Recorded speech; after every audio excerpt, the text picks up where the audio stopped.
Hi viewers, welcome to our channel. ప్రస్తుతం మనతో పాటు ఇమ్మంది రామారావు గారు సీనియర్ జర్నలిస్ట్ ఉన్నారు. వారితో ఒకసారి మాట్లాడదాం.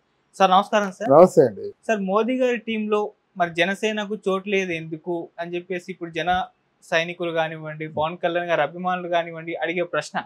ఎందుకంటే ఆయన గేమ్ చేంజర్ అని చెప్పేసి మనం మాట్లాడుకున్నాం. ఫలితాలు రాగానే ఖచ్చితంగా కేంద్రంలో ఆయనకు మంచి ప్రాధాన్యత ఇస్తారు అని అనుకున్నాం. చూస్తే అసలు కేబినెట్ మంత్రుల లిస్టులో అసలు చోటే ఇవ్వలేదు. మరి ఎందుకంటారు సార్? మీ ఒపీనియన్ ఏంటి దీనిపైన? ఒపీనియన్ అంటే ఇక్కడ వీళ్ళు ఎవరేమనుకున్నప్పుడు కూడా చంద్రబాబు నాయుడు, పవన్ కళ్యాణ్ ఇద్దరు తప్పు చేశారండి. ఎందుకంటే ఇక్కడ తప్పు చేశారని మనం కన్ఫర్మ్ చేస్తున్నాము. అవతల వాడు ఉప్పు చేశాడు, నితీష్. లాస్ట్లో ట్రంప్ కార్లు మీ ఇద్దరు. ఆ నితీష్ ఏం చేశాడు?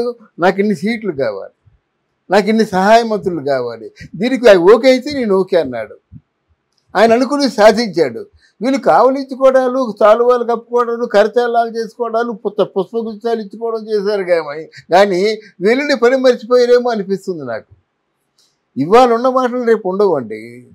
ఇవాళ ఉన్న మాటలు రాజకీయాల్లో ఇప్పుడు నెక్స్ట్ మీరు ఇంత సాదాసీతాగా ప్రైమ్ మినిస్టర్ని కలవగలరా? అపాయింట్మెంట్ అంటే నెల రోజుల పైన ఉంటుంది అన్నమాట. వాళ్ళకి అపాయింట్మెంట్ లేకపోతే, వాళ్ళు బిజీగా ఉంటే ఇట్లా అసలు ఆ ప్రమాణ స్వీకారం ముందే తేల్చుకోవాల్సిన దాన్ని ఎందుకు తేల్చుకోలేదు చంద్రబాబు నాయుడు?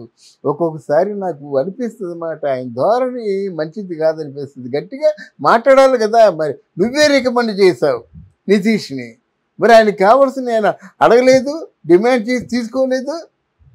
ఈరోజు నిజంగా ఆంధ్రదేశం లేకపోతే బీజేపీ పార్టీ, ఆంధ్రదేశంలో తెలుగుదేశం, ముఖ్యంగా జనసేన లేకపోతే బీజేపీ ఉనుకుంటుందా? దానికి బదులుగా పురంధరేశ్వరి చెప్పింది పవన్ తమ్ముడికి నా థ్యాంక్స్ అని చెప్పేసి తమ్ముడు అని సంబోధించింది. అంటే ఏమిటి? బీజేపీ ఒక్క సీటు గెలుచుకునే బీజేపీ ఈరోజు ఇన్ని సీట్లు గెలుచుకుందంటే దానికి కారణం పవన్ కళ్యాణ్ కాదు. పవన్ కళ్యాణ్ లేకపోతే మన టీడీపీకి మాత్రం అన్ని సీట్లు వస్తాయా? అందువల్ల అన్ని సీట్లు రప్పించినందుకు బీజేపీకి వీళ్ళు చెప్పాలి. అక్కడే కాదండి, దేశంలోనే కాదండి, మహారాష్ట్రలో కూడా బీజేపీ ఈరోజు వికసించింది అని చెప్పిన వికసించి భారత్ అంటాడు కదా. బీజేపీ వికసించింది. ఈరోజు మాకు ఆంధ్రదేశం ఈ విధంగా వెనకబడిపోయింది, ఈ విధంగా నష్టపోయింది, ఈ విధంగా అప్పుల పాలైపోయింది. కనుక మీరు చేస్తే మీకు కొంచెం ఫర్ ఎగ్జాంపుల్ విమాన శాఖ ఎప్పుడో 7 సంవత్సరాల ముందు భోగాపురం ఇంటర్నేషనల్ ఎయిర్పోర్ట్ అన్నారు, కట్టారా? మరి అప్పుడెప్పుడే అది ప్రారంభించారు. అశోక్ గజపతిరాజు గారు విమానయాన శాఖలో ఉంటుండగా కట్టారు. మళ్ళీ అలా ఉండిపోయింది కదా, వెనుబడిపోయింది కదా. 5,500 ఎకరాలు వాళ్ళకి ఇచ్చారు భోగాపురంలో. అయిపోయింది. అది ఓ భారీ పరిశ్రమల శాఖ మంత్రిగా పెట్టవచ్చు కదా, ఒక ఇరిగేషన్ సహాయ మంత్రిగా పెట్టవచ్చుగా, పోలవరం పూర్తవుద్దిగా. తర్వాత ఒక పరిశ్రమల శాఖగా పెట్టవచ్చు కదా. ఎన్నో కొన్ని పరిశ్రమలు మనకి ఇండియాకి వచ్చి తరలించి వచ్చే అవకాశం ఉంటుంది కదా. అట్లాంటి వాళ్ళని ఒక 4 మినిస్టర్లు తీసుకుంటే, ప్రధానమైన వ్యక్తుల్ని, ఇండిపెండెంట్ మినిస్టర్లు, సహాయ మంత్రులు కాదు, ఉంటే బాగుండు. 140 ఉండి ఇక్కడ 16 ఎంపీ సీట్లు గెలుచుకొని 16లో కనీసం 5-6 తెచ్చుకుంటే వెనకబడిన ప్రాంతం కదా. ఆయనే అంటాడు ఆంధ్రప్రదేశ్ మోసపోయింది, ఆంధ్రప్రదేశ్ కరప్షన్లో పూర్తిగా మునిగిపోయింది, ఆంధ్రదేశంలో చాలా కష్టాలు పాలైపోయారు ప్రజలని మోదీ గారు మీటింగ్లో చెప్పారు కదా. ఆయన చెప్పిన మాట ఆయన చెప్పడానికి ఏముందండి? కరచాలనాలు ఎప్పుడేం చెప్పుకోవచ్చు, దానికేముంది? షాలువులు కప్పుకోవడం, కరచాలనం చేయడం ఎందుకో సంహౌ ఐ డోంట్ లైక్. నేను వెనకబడ్డాను, ఇప్పుడు నేను కష్టాల్లో ఉన్నానండి, కష్టాల్లో మునిగిపోయానండి, నా ప్రాంతం అంతా కష్టాల్లో ఉందండి. మీరు ప్రభువు మీ దగ్గరికి వచ్చారు, విషయాల్లో నేను చాలా బాగా దెబ్బతిన్నానండి. నాకు సెల్ఫ్ సఫిషియెంట్ పెద్ద ఎక్కువ వద్దు, మిగతా వాళ్ళకంటే ఎక్కువ వద్దు. మళ్ళీ ఆంధ్రదేశం అన్నపూర్ణలాగా ఉండాలంటే, ఆంధ్రదేశం సుభిక్షంగా ఉండాలంటే మీరు ఈ సహాయం చేయి తప్పదు అని దండం పెట్టడంలో తప్పే ఉందండి. నాకు తెలియగడుతున్నాను. అదేమి చేయకుండా ఆయన మహానుభావుడు, ఆయన ప్రధానమంత్రి, ఆయన దేవుడు, అవన్నీ మనకెందుకు దండగా? ఎవరైతే ఉంది, ఏదైనా పదవిలో ఉంటేనే చేస్తారు కదా.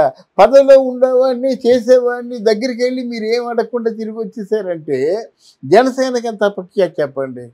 జనసేన వాళ్ళందరూ కష్టపడి పని చేయబట్టి బీజేపీ వచ్చినా, తెలుగుదేశం వచ్చినా ఒక్క సీట్ ఇవ్వలేరా? ఇప్పుడు సహాయ మంత్రి కేటాయించలేరా?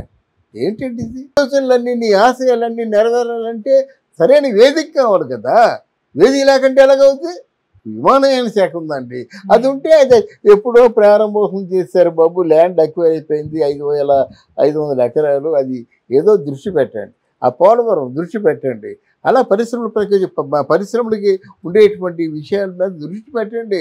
అధికార వికేంద్రీకరణ అన్నారు. 4 మూలల్లోనూ 5 మూలల్లోనూ తిరుపతి, మన కృష్ణా జిల్లా, గుంటూరు జిల్లాలు, ఆ గోదావరి జిల్లాలు, విశాఖపట్నం, శ్రీకాకుళం అయిపోయింది. అన్నీ డెవలప్ అవుతాయి కదా. అటువంటి దూరదృష్టి వాళ్ళకి లేదని చెప్పలేను, కానీ దానికి కావలసిన వనరుల్ని సమకూర్చుకోవాలి కదా. ఎందుకంటే పక్కన సమకూర్చుకున్నాడు. పక్కన ఉన్న ఇంకొక వ్యక్తి డిమాండ్ చేసి తనకు కావలసిన డిమాండ్ నెగ్గించుకున్నాడు. ఆయన నెగ్గించుకున్నప్పుడు ఆయనకంటే ముందు మీరున్నప్పుడు, ఆయనకంటే ముందు ఇక్కడ ఈ ఎన్డీఏ ప్రభుత్వం మీ మీద డిపెండ్ అయినప్పుడు నితీష్ ముందు తోక జాడించాడు, నేను రానని చెప్పాడు. చంద్రబాబు నాయుడే ఒప్పించాడు. ఒప్పించేస్తే మీరు ఒప్పించిన వాళ్ళు మీరు ఏమీ లేకుండా చేతులతో వచ్చేసి అది నాకు సంభవం. నేను ఎందుకో వ్యక్తిగతంగా అభిప్రాయం ఉండేది. పరిశీలకులు చాలా రాజకీయ మేధావులు ఏమైనా చెప్పొచ్చు, కానీ ఇలా ఉంటే బాగుంటుందేమో అని నా అభిప్రాయం. సార్ ఇంకా ముందు అనౌన్స్ చేసే ఛాన్సెస్ ఉన్నాయి, ఉంది, ఇచ్చే అవకాశం ఉంది, ఎన్హాన్స్ చేసేటువంటి అవకాశం ఉంది. ఎందుకంటే ఏ మినిస్టర్లు కూడా ముందే చేయరు. అంటే అసంతృప్తులు వీళ్ళందరూ ఉంటారు కదా, అవసరార్థం ఉపయోగపడే వాళ్ళు, అసంతృప్తులు, మంచి లీడర్స్ వీళ్ళందరూ ఉంటారు కదా, జనం దృష్టిలో మంచి పేరు ఉన్నవాళ్ళు. వాళ్ళు డెఫినెట్గా వాళ్ళు ఎన్హాన్స్ చేసినప్పుడు వాళ్ళని ఉపయోగించుకుంటారు. అప్పుడన్నా మరి జనసేనలో ఇద్దరు గెలిచారు కదా, ఒకరికన్నా ఇచ్చే అవకాశం ఏమన్నా ఉందా? ఇస్తారు, తప్పకుండా ఇస్తారండి. జనసేనకి ఒకరికి ఇస్తారు ఎప్పటికైనా. చంద్రబాబు నాయుడుకి ఇంకొక 2 సీట్లు పెంచవచ్చు, 2 బెర్తలు పెంచవచ్చు. బెర్తలు కాదు, కావాల్సిన బెర్తలు మనకు కావాలి, అంతేగాని బెర్తలు కాదు. మనకి ఏ బెర్త వచ్చినట్టయితే మన రాష్ట్రం సుభిక్షంగా ఉంటుందో ఆ అనుభవస్తులు వాడికి తెలియదా, అవి తీసుకోవాలంటున్నమాట. మనం ప్రత్యేకించి చెప్పాల్సిన అవసరం లేదు, వాడు తెలీదు వారికి. అది మరి ప్రమాణ స్వీకారానికి మోదీ వస్తారో రారో తెలీదు, బట్ వచ్చినట్టయితే తప్పకుండా ఆయన ప్రామిస్ చేస్తాడు. ఆ ప్రామిస్ని వీళ్ళు పట్టుకోవాలి. మీరు చేసిన ప్రామిసే కదా అని. ఎందుకంటే వాళ్ళు ఇప్పుడు అనడానికి ఒక మాట ఉంది, అయ్యా మీరు ఎక్కడి నుంచో పవిత్రమైన గంగా జలం తీసుకొచ్చి ఇక్కడ వేశారు, మట్టి వేశారు, ఇసుక వేశారు, మీ చేతులతో మీరు అమరావతిని ప్రారంభించారు.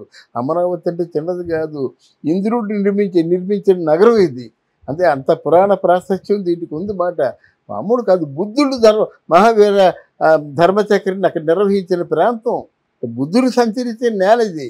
అంత పవిత్రమైన నేల ఇక్కడ అమరావతి రాజధానిగా పెడుతున్నారు. దీన్ని ఎంత పుష్కలంగా, ఎంత సుభిక్షంగా, ఎంత వైభవంగా తీర్చిదిద్దారో మరి మీ తాలూకు అభిప్రాయం మీద, నిర్ణయం మీద ఉంటుందని మాట చెప్పుకోవచ్చు, తప్పే ఉంది. Okay sir, thank you so much sir. Thank you Babu.